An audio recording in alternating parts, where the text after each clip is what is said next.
55 Justice members physically present manifested their support to the approval of the committee report to the attached resolution setting forth the articles of impeachment as amended.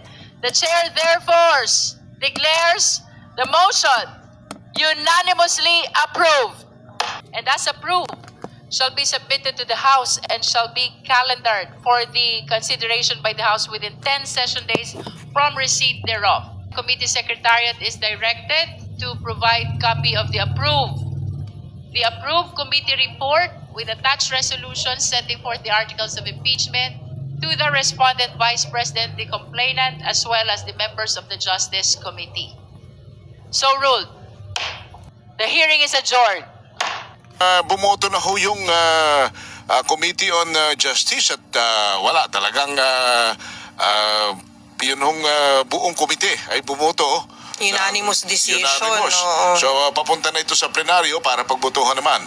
Ano po ang inyong obserbasyon? What is your thought on that?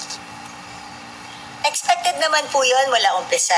Tataka nga ako ba't pinahaba pa nila eh. So that is something that I really don't know why it has to go through that. Dahil first time lang mang nangyari to na may in form, may in substance, may in ground, that's probable cause. That has never happened in the history of Congress. This is the first time that we're dealing with this. So I don't know kung bakit ba, but everybody knows naman yung body language pa lang ng lahat kung ano na ang patutunguhan nito.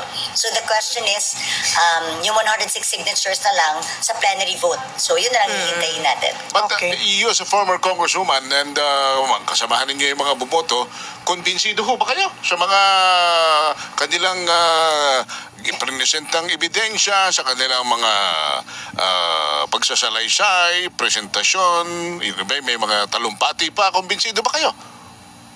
Ako kasi pag iniisip ko, if evidences are really strong, then we didn't really need to go through with this circus. I mean, dito sa nangyari sa Justice Committee. Kasi hindi transmit na, confident ka na i-transmit, di ba? If you're really confident dun sa strength of evidences that were forwarded or that was submitted to the Committee on Justice.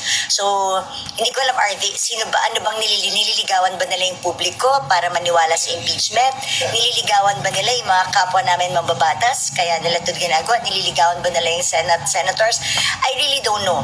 Pero at the same time, syempre parang naano rin ako na baka siguro kulang pa sa substance talaga yung impeachment complaint kung bakit pinahaba. But I'm just saying na if talagang convinced sila siguro as to how heavy it is, it shouldn't have taken that long to transmit it to the Senate.